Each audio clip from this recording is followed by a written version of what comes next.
Assalamualaikum, selamat pagi MG Listener, masih di Morning Traffic di segmen Morning Session with Nuim Hayat. Dan selama 1 jam ke depan kita akan berbincang dengan Nuim Hayat, jurnalis senior yang saat ini ada di Melbourne, Australia. Assalamualaikum Bang Nuim, apa kabar? Waalaikumsalam warahmatullahi wabarakatuh. Kabar baik, Nurdian, apa kabar? Alhamdulillah sehat, suaranya segar sekali Bang Nuim. Iya, karena harinya tidak hujan ini. Panas tidak, dingin pun tidak, 16 derajat. Ya, ini saya bisa mendengar suara Bang Nuim dengan jelas. Kita lagi berbincang di radio, dan selagi manusia punya telinga, radio tidak akan mati Bang Nuim. Betul. Walaupun dikatakan mata percaya pada diri sendiri, ya, telinga percaya pada orang lain. Ya. Tapi insya Allah yang kita sampaikan ini adalah yang dapat dan bisa diyakini dan dipercayai oleh telinga Anda yang mendengarnya. Betul. Nah, Bang Nuim ini, MG Listener, adalah salah seorang jurnalis senior dan lama berkecimpung di radio. Dan saat ini Bang Nuim bermukim di Melbourne, Australia, dan pernah menjadi kepala siaran bahasa Indonesia di radio Australia, Bang Nuim. Iya, betul. Bagaimana ceritanya, Bang Nuim? Tapi sebelum itu saya sudah menjadi penyiar siaran mahasiswa di Medan. Dahulu di Indonesia itu hanya ada satu radio, namanya Radio Republik Indonesia, yaitu bagian dari perangkat revolusi Indonesia ketika melawan Belanda. Setelah itu memang sejak merdeka kita hanya beberapa tahun itu punya hanya satu radio.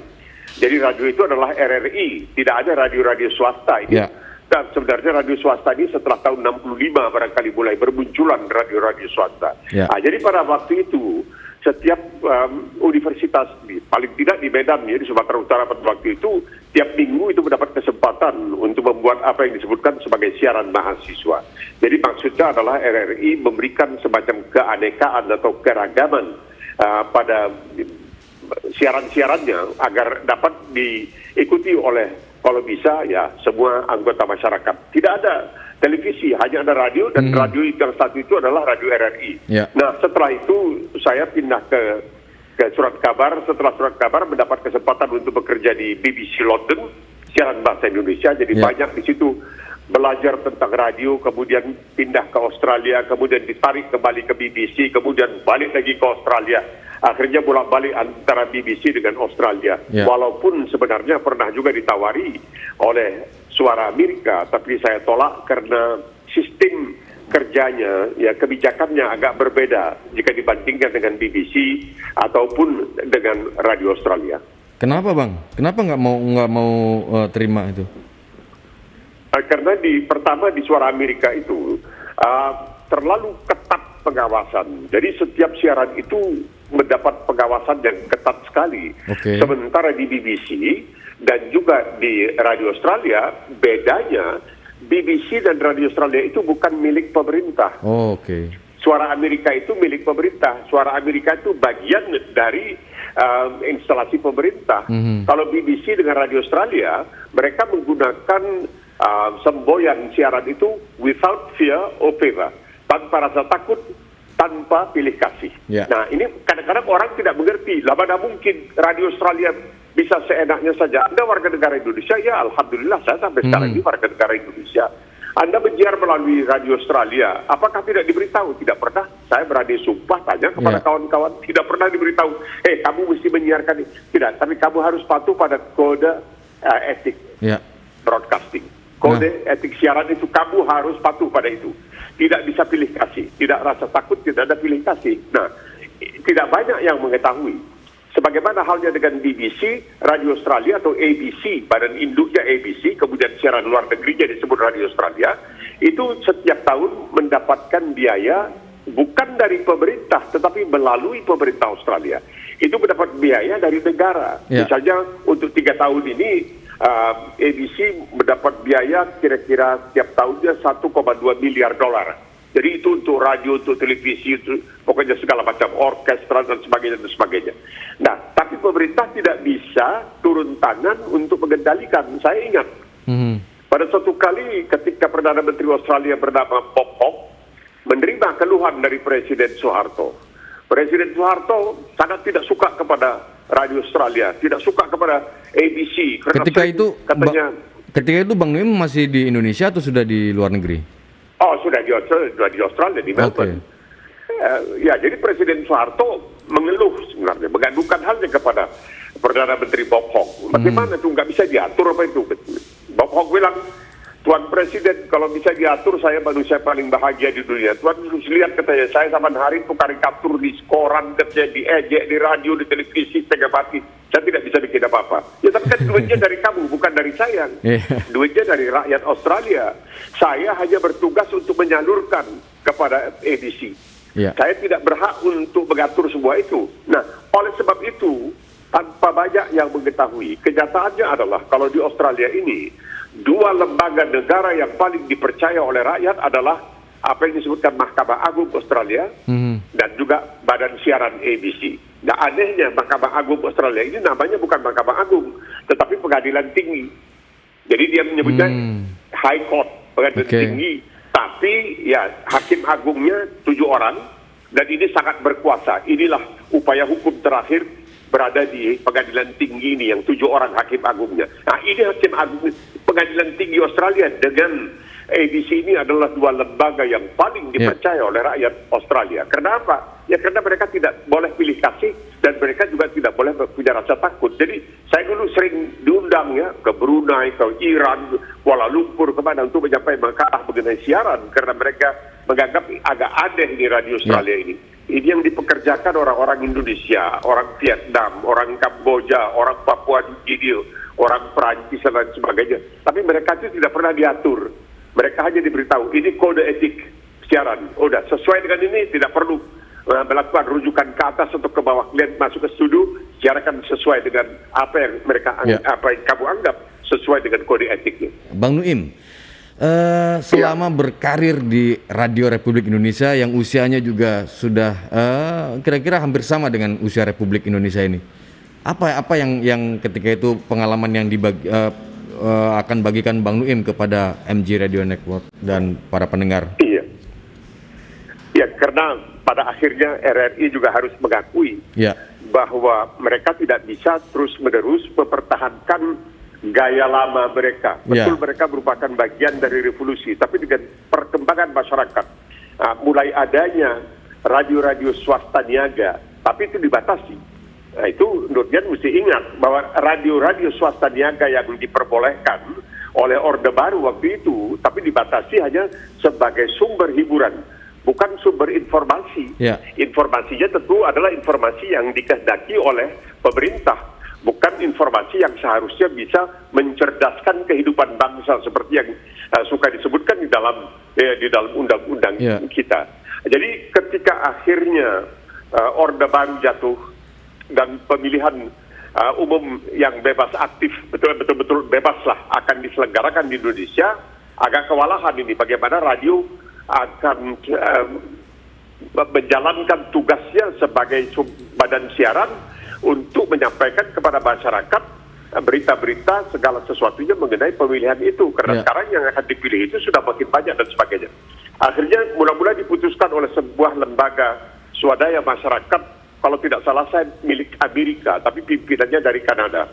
Mereka mengadakan semacam tender kemana-mana mencari orang yang bisa melatih kira-kira 48 orang penyiar atau broadcaster dari seluruh Indonesia. Tapi tidak ada yang tidak mereka setujui, dari BBC, dari Suara Amerika, bahkan dari ABC. Akhirnya mereka mengatakan sudah kita minta saja langsung kepada Nuim Hayat, karena mereka menganggap bahwa saya memainkan dua peranan hiburan dan juga peranan berita yang serius dengan yang ringan. Jadi diundang. Yang itu kelompok pertama 24 orang selama 2 minggu dilatih. Terlalu sempit waktunya, tidak cukup, tapi memadai. Jadi saya ingat hari pertama saya tampil di depan 24 orang broadcaster, saya mengatakan, apakah saudara tahu bahwa ketika Mahkamah Internasional di Den Haag baru-baru ini menjatuhkan putusan bersalah terhadap seorang terdakwa penjahat perang di Rwanda, Ketua Majelis Hakim Mahkamah Internasional mengatakan, melalui siaran radio saudara, 500.000 orang terbunuh di Rwanda. Mereka terdiam. Saya katakan ini sebenarnya kita sedih. 500.000 orang. Tetapi begitu ampuhnya radio itu, karena pada waktu itu ada perasaan lah radio ini aja hiburan, dia putar musik. Tidak, radio ini bisa memainkan peranan yang sangat penting. Karena itu mereka betul-betul menaruh perhatian. Ya baru saya jelaskan. Ya. Kalau saudara ingin agar saudara diminati oleh pendengar, maka saudara harus bisa memenuhi harapan pendengar, yaitu bebas dan aktif. Jadi bukan hanya dalam politik luar negeri kita bebas dan aktif, tapi juga di dalam siaran kita bebas, tidak pandang bulu. Ya, kita harus bisa menyampaikan yang objektif. Yang salah tetap salah, yang benar tetap benar. Dan kita harus menyampaikan bukan hanya pandangan satu pihak, tapi pandangan semua pihak. Kalau memang itu bisa dibenarkan. Jadi ini menarik sekali. Mereka juga kaget. Ya kita buatlah macam workshop itu ya bengkel karya dan mereka tertarik sekali bahwa tapi tidak bisa dalam 2 minggu untuk mengubah suatu bentuk suatu budaya yang sudah begitu mendarah daging sudah begitu lama. Tetapi demikianlah. Akhirnya dalam pemilihan pertama itu pemilihan 1999 itu sudah ada 48 orang yang bisa ditugaskan yang mudah-mudahan bisa menjalankan tugasnya paling tidak 50% dari apa yang kita sampaikan sebagaimana yang biasanya dilakukan di Australia ataupun di Inggris oleh para wartawan radio. Tapi jadi saya mengatakan, saudara, Bang Nuim, mohon maaf saya potong dulu Bang Nuim, tapi bagaimana menyeimbangkan atau menyeiringkan seiring sejalankan antara idealisme, kreativitas dan industri, terutama di radio? Ya gitu. Jadi untungnya kita bisa mengatakan, saya ini penyiar di radio Australia. Tapi saya bukan takabur, tapi saya dikenal di mana-mana. Karena orang hanya paling melihat foto saya. Kadang-kadang saya berkunjung berkunjung ke daerah Indonesia Tengah, ditugaskan oleh ABC. Tapi mereka melihat ini orang biasa. Tapi karena dia bisa berbagi, saya mengatakan ada satu hal yang selalu dilupakan oleh seorang penyiar radio, yaitu radio itu adalah sesuatu yang sangat intim. Lah, kenapa intim? Coba bayangkan. Kita itu bukan seperti Bung Karno. Kalau kita menyampaikan sesuatu dari mikrofon itu ratusan ribu orang, tidak. Pada setiap saat kita berbicara aja, kalau dalam mobil mungkin 2 orang, 3 orang. Di rumah, di kamar itu 2 orang, 3 orang. Jadi ini intim sekali. Jadi dibuat rileks. Jangan dengan suara yang tegang, dengan suara yang resmi. Suara sebagaimana saudara berbicara ketika menyampaikan suatu keterangan atau penerangan kepada seseorang. Intim. Jadi orang yang mendengar itu menganggap saudara hanya bicara dengan dia, bukan bicara dengan orang lain. Itu membanggakan dirinya. Hingga dia akan mengingat sebuah itu. Dan apa yang Anda sampaikan itu sebagian besar mungkin coba aja untuk diingatnya. Itu penting sekali. Karena saya melihat ketika di BBC misalnya, itu penyiar-penyiar yang harus mengikuti kursus kilat mengenai siaran radio, baik dari Amerika Selatan maupun dari Afrika, dari Indonesia, itu selalu diberitahu, saudara jangan pakai suara seperti itu. Itu suara kalau saudara menyanyi, saudara berpidato, tapi kalau saudara berbicaralah seakan-akan saudara bicara dengan teman saudara. Lemah lembut, dengan rileks, dengan gaya yang betul-betul tidak resmi-resmian. Begitu kira-kira. Ini boleh resmi, tapi gayanya harus dengan gaya yang seperti itu. Jadi saya katakan, kamu bisa melihat, dengan demikian seorang penyiar radio itu harus merasakan bahwa seakan-akan seorang broadcaster itu hanya berbicara kepada dirinya. Dia merasa bangga dan itu penting sekali karena psikologinya bahwa dia menganggap kita berbicara hanya dengan dia bukan dengan orang lain. Nah itu yang penting. Jadi ini membuat mereka mulai bertanya-tanya, oh begitu ya? Ya begitu, coba diterapkan nanti ketika saudara kembali ke pangkalan masing-masing. Nah setelah selesai itu, jadi seluruhnya hampir 1 bulan saya memberikan dalam tanda kutip penataran, saya kembali ke Australia, kemudian tiba-tiba itulah RRI meminta apakah bisa Nuim Hayat didatangkan ke Jakarta untuk memberikan pelatihan kepada para penyiarnya. Saya kaget dong. Ini kan RRI saya angkat topi, ini kan guru saya. Ini guru saya, cuma mungkin karena saya sudah berkembang mengikuti gaya siaran di luar negeri, mereka masih tetap pada gaya lama. Maka pertama diadakan itu di Radio Dalam, itu menarik sekali, cuma itulah masalahnya.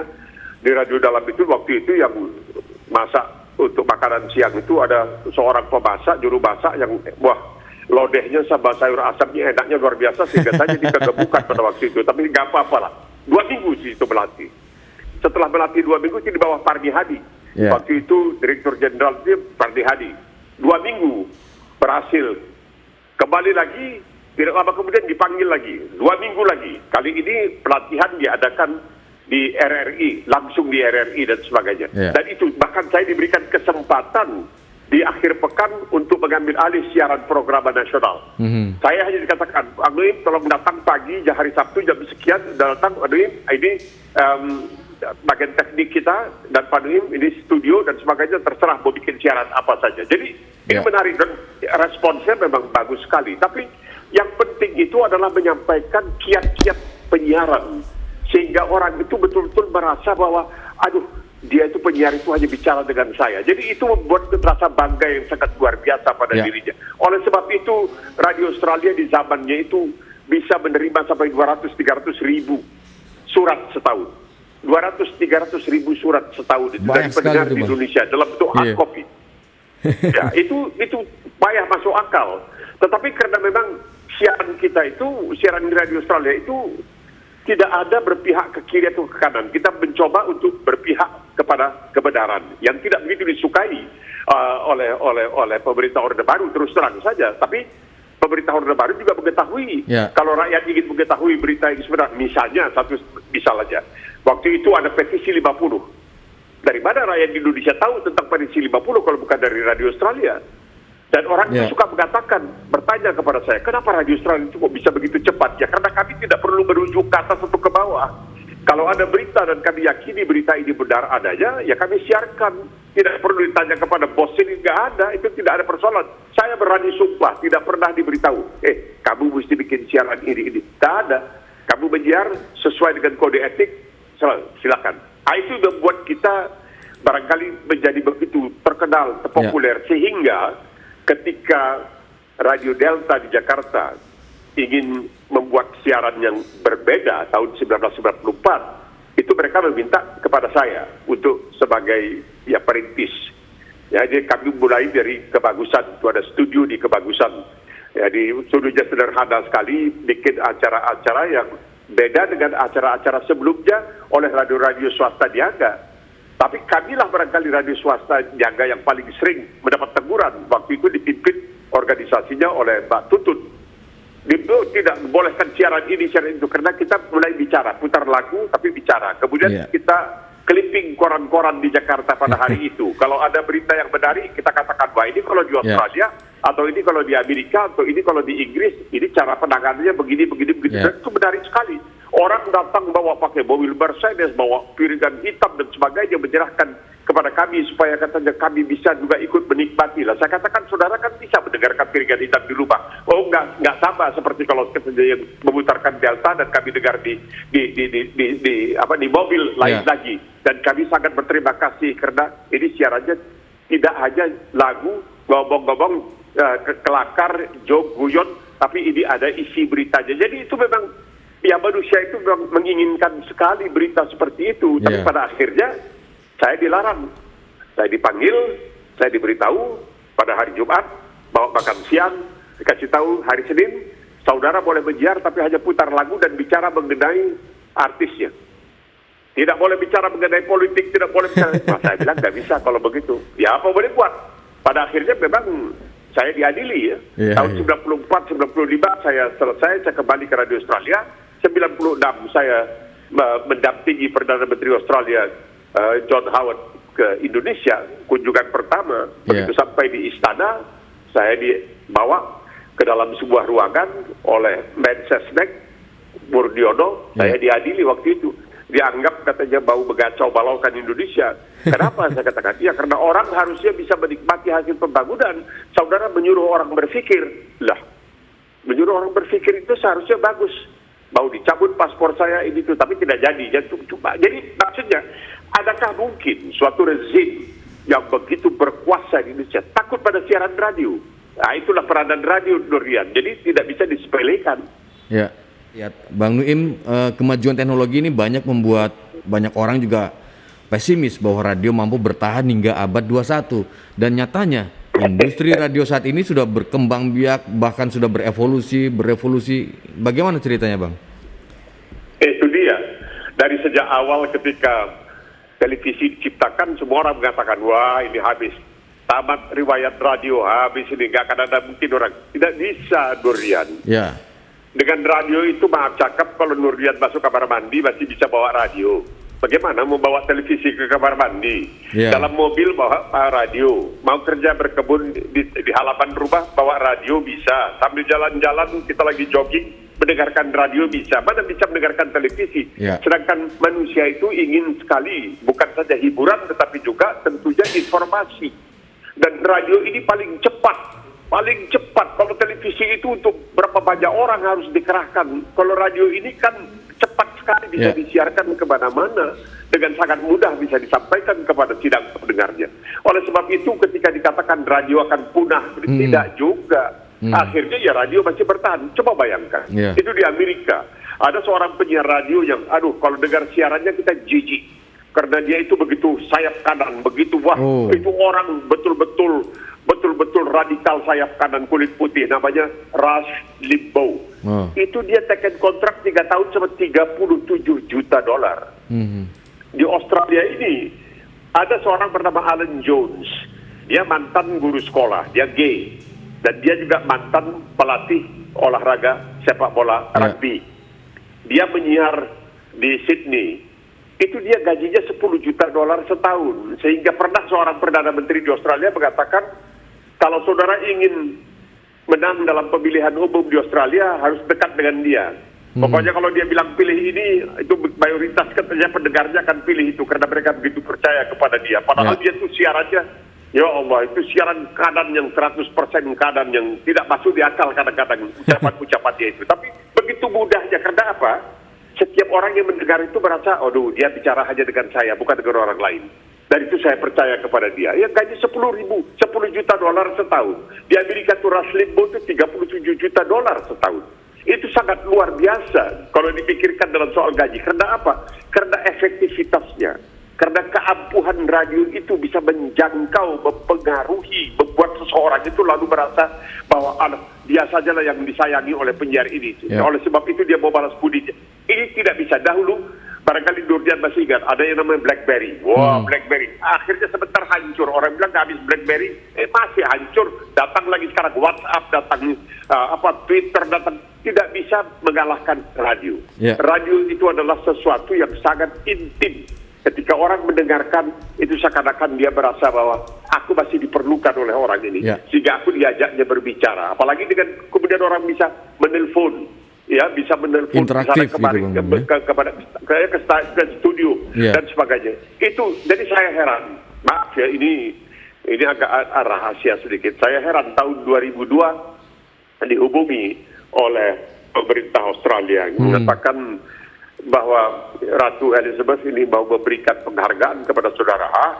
Ratu Elizabeth, ya karena secara kelembagaan kepala negara Australia itu masih Ratu Inggris ya, diwakili di sini oleh Gubernur Jenderal. Saya mau dikasih penghargaan, ada urusan apa ini? Ya, pokoknya kalau terima, rahasiakan dulu, nanti kita beritahu. Akhirnya ketika saya terima dan ketika akan mendapatkan Satya Lancana itu dalam suatu upacara ya, bukan saya, banyak lagi orang-orang lain juga yang menerima penghargaan, itu diberitahu, saya diberitahu, saudara melalui siaran radio Australia telah memberikan penerangan mengenai Australia kepada rakyat Indonesia. Baik dan buruk. Kita tidak sembunyikan yang negatif, tidak juga menyembunyikan yang positif. Kita tidak hanya menyiarkan yang positif, kita juga menyiarkan yang negatif. Dan kemudian saudara di sini selalu katanya diundang untuk memberikan ceramah mengenai Islam dan mengenai Indonesia. Jadi ini menjalin saling pengertian antara kedua bangsa dan negara. Oleh sebab itu, saudara akan dianugerahi Satya Lancana, semacam bintang jasa lah oleh Ratu Elizabeth kepada. Jadi saya merasa lah dihargai. Kalau ini tidak berarti, kalau artinya tentunya Australia itu punya intelijen di Indonesia sana. Mereka juga mengetahui, dan tentunya mereka juga mengetahui bahwa siaran radio Australia itu efektif memberikan penerangan tentang Australia, sehingga ketika terjadi konfrontasi misalnya antara Indonesia dengan Malaysia, dengan Inggris, dengan Australia dan sebagainya, tentara Australia ikut bertempur melawan dalam tanda kutip sukarelawan Indonesia di Kalimantan Utara, tetapi gedung kedutaan Australia itu tidak pernah diserang seperti halnya gedung kedutaan Inggris. Kenapa? Karena begitu ampuhnya siaran radio Australia itu memberikan keterangan bahwa tidak semuanya orang di Australia ini setuju dengan sikap pemerintah itu. Jadi maksudnya memberikan keterangan bahwa Australia ini sebenarnya tidaklah sejelek seperti yang diduga orang. Karena tidak dipuji-puji terus. Saya suka mengatakan kepada radio Australia, kalau kita hanya menyiarkan yang baik-baik, yang positif-positif, nah, jadi orang nanti tidak percaya kepada kita. Tapi kalau kita siarkan juga yang negatif, orang mengatakan, nah tuh, negatifnya dia siarkan, kita percaya. Nah, yang positifnya kita siarkan, orang akan percaya. Jadi kita tidak menyembunyikan sesuatu. Oleh sebab itulah saya katakan, saya juga terkejut orang seperti badan siaran radio seperti di Iran mengundang saya untuk menyampaikan bersama Pardi Hadi, saya ingat waktu itu kami sama-sama di sana, untuk menyampaikan makalah mengenai siaran radio. Saya pikirlah ini hampir tidak masuk di akal ini. Nah, ini kalau kata orang Medan ini, awak ini apalah? Dari Kang Pengkok di Medan diundang ke sana untuk menyampaikan dalam suatu seminar internasional mengenai radio untuk menyampaikan cara-cara mendekati pendengar yang berbeda-beda latar belakang budaya, agama dan lain sebagainya, tapi kita bisa ampuh dan bisa dipercaya oleh mereka. Ya, radio memiliki kekuatan make picture in people mind gitu Bang Nuim ya. Itu dia. Jadi kita mengkhayalkan sendiri. Ya. Nurian, kita mengkhayalkan sendiri. Sebelum saya bekerja sama dengan RRI, saya ingat, saya mendengar bahwa di Jogja pada waktu itu ada sekolah yang menampung murid-murid dari Australia yang belajar bahasa Indonesia. Yeah. Maka saya hubungi RRI Yogyakarta. Saya lupa nama siapa pemimpinnya waktu itu, tahun 97 atau 97 barangkali. Lalu saya hubungi sekolah yang mengirimkan murid-muridnya ke Yogyakarta di tempat bernama Warrnambool. Warrnambool itu kira-kira 300 km dari Melbourne di tepi pantai ya, di situ. Jadi kita bikin hubungan langsung. Itu aneh, RRI saja tidak masuk di akal bahwa RRI waktu itu menerima ajakan saya untuk bekerja sama, melakukan siaran bersama. Kita menginterview anak-anak yang sudah pernah belajar di sekolah di Jogja itu dalam bahasa Indonesia, maka didengar oleh pendengar melalui RRI di Yogyakarta, yang dari Yogyakarta. Jadi itu sesuatu yang menjalin suatu hubungan, tidak terlihat, tetapi terbayangkan. Itu yang dikatakan tadi, kita membentuk suatu gambaran di dalam pikiran seorang pendengar itu. Radio sebagai platform industri yang tahan banting dalam menghadapi tantangan dari masa ke masa dan terbukti mampu menjadi media yang beradaptasi dengan situasi krisis apapun. Bagaimana dengan Bang Nuim? Iya, kalau boleh cerita sedikit, tentu Nurjan tahu ya, dalam Perang Dunia Kedua, BBC Inggris itu banyak sekali berperan ketika menyampaikan berita-berita kepada pejuang-pejuang yang melawan para tentara Jerman di Eropa. Kemudian kita tahu ketika Perang Vietnam ada Vietnam Rose istilahnya. Kemudian dari Tokyo juga ada Jepang buat siaran-siaran radio. Memang pada waktu itu televisi belum begitu berperan ya, tetapi radio itulah dianggap sangat langsung, sangat intim. Ini yang kadang-kadang tidak dipikirkan orang. Orang mendengarkan itu, aduh, enaknya dia bicara hanya kepada saya, bukan kepada orang lain. Itu yang saya tekankan terus-terusan berkali-kali. Dan itu memang sangat ampuh. Itu tidak bisa kita melupakannya. Karena memang kita dibesarkan dengan Radio Republik Indonesia yang bagi kita dulu sumbernya itu Radio Republik Indonesia. Dan banyak orang yang tidak ingat. Banyak orang yang tidak ingat bahwa RRI itu juga membuat satu kepeloporan, suatu perintisan. Dahulu RRI Jakarta itu menyiarkan bukan hanya dalam bahasa Indonesia, Nurdian, tapi menyiarkan dalam bahasa Inggris, bahasa Inggris, bahasa Mandarin, bahasa Arab, bahasa Urdu. Itu disiarkan oleh RRI Jakarta. Nah, sekarang ini, misalnya di Australia ini, ada namanya Special Broadcasting Service. Ini juga biayanya datangnya dari pemerintah. Jadi badan siaran khusus ini menyiarkan dalam 56 bahasa untuk masyarakat Australia yang tinggal di Australia yang tidak begitu paham bahasa Inggris. Jadi saya ingat tuh tahun 1979, barangkali 77 atau 79, saya diminta untuk menyiapkan siaran bahasa Indonesia melalui SBS yang namanya 3EA. Karena ya dianggap berpengalaman supaya yang lain-lain itu, karena mereka tidak punya pengalaman radio, mereka bisa menirulah apa yang kita lakukan. Sampai sekarang ini masih menyiar dalam berbagai macam bahasa. Dan mulai diketahui khasiatnya ketika terjadi pandemi ini, banyak orang di Australia yang tidak begitu mengerti keterangan dan penerangan yang diberikan dalam bahasa Inggris, maka mereka bisa mendengarkan siaran radio SBS, Special Broadcasting Service. Begitu pentingnya siaran radio itu, sehingga memang kita tidak bisa melupakan, dan saya masih punya keyakinan, saya optimis bahwa di masa mendatang ini MG Radio juga akan memainkan peranan yang sama sebagai sumber berita, karena ketika dulu ada kerjasama Radio Australia dengan Remaco di Jakarta yang kemudian berubah nama menjadi Remaco menjadi Live FM dan sebagainya. Itu setiap saya berada di sana ketika nanti diadakan jamuan makan, dinner, itu yang hadir saya juga heran.